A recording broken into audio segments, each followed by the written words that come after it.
Assalamualaikum warahmatullahi wabarakatuh. Kami dari kelompok 3 Politik Hukum Islam di Indonesia yang beranggotakan Disti Krisnapuri dan Ali Fauzi akan sedikit menjelaskan makalah kami tentang pergulatan antara politik dan hukum Islam masa awal kemerdekaan dan Orde Lama. Pergulatan politik dan hukum Islam masa awal kemerdekaan. Yang pertama, politik masa awal kemerdekaan. Pada saat Indonesia baru merdeka, pemerintah Indonesia saat itu belum mengatur sistem pemerintahan secara sempurna. Para pendiri Indonesia masih terus berusaha mencari sistem pemerintahan yang tepat untuk Indonesia. Dalam catatan sejarah politik Indonesia, disebutkan bahwa Soekarno dan Hatta dilantik menjadi presiden dan wakil presiden pada tanggal 18 Agustus 1945.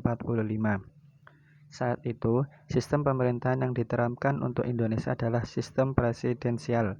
Kemudian, Presiden Soekarno membentuk dialog presidensial untuk memenuhi alat kelengkapan dialog.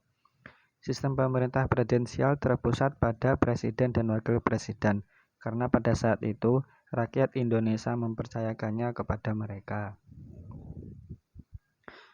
Kemudian Presiden Soekarno dibantu oleh Komite Nasional Indonesia Pusat, bahwa untuk menghindari adanya absolutisme atau kekuasaan mutlak dari salah satu pihak saja, maka pemerintah Indonesia kemudian mengeluarkan 3 maklumat. Maklumat pertama adalah Maklumat Wakil Presiden nomor 10 tanggal 16 Oktober 1945 yang berisi ketetapan KNIP yang diubah menjadi lembaga legislatif. Kedua, Maklumat Pemerintah tanggal 3 November 1945 yang berisi mengenai pembentukan partai-partai politik di Indonesia. Yang ketiga adalah Maklumat Pemerintah tanggal 14 November 1945 yang berisi mengenai perubahan sistem presidensial ke sistem demokrasi. Hukum Islam masa awal kemerdekaan.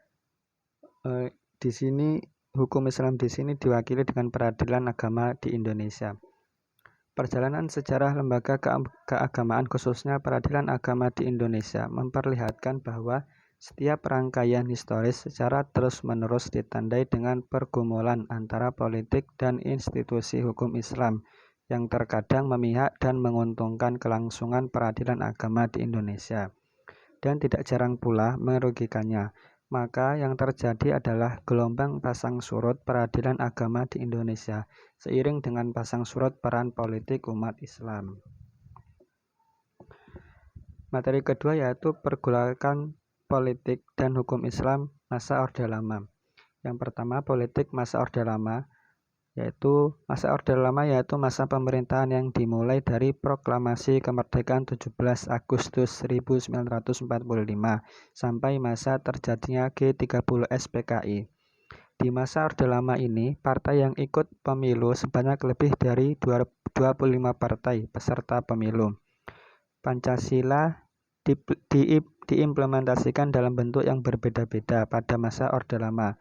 Terdapat 3 periode implementasi Pancasila yang berbeda, yaitu periode 1945 sampai 1950, periode 1950 sampai 1959, dan periode 1959 sampai 1966. Namun demikian, Orde Lama pula yang memberikan peluang bagi kemungkinan kaburnya identitas tersebut. Maka dari itu, pada masa sistem ini terdapat begitu banyak partai yang muncul dengan ideologi-ideologi baru dan berbeda yang mencoba menguasai gaya pemikiran masyarakat. Salah satunya partai yang mewakili aspirasi umat Islam kala itu, yaitu Masyumi, harus dibubarkan tanggal 15 Agustus 1960 oleh Soekarno dengan alasan tokoh-tokoh yang terlibat pemberontakan. Sementara Soekarno bersama dengan PKI dan PNI kemudian menyusun komposisi DPR gotong royong yang berjiwa nasakom. Kedua yaitu hukum Islam masa Orde Lama.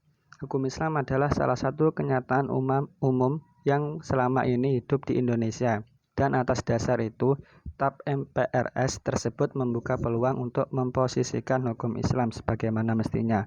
Namun lagi-lagi ketidakjelasan batasan atau perhatian itu membuat hal ini semakin kabur.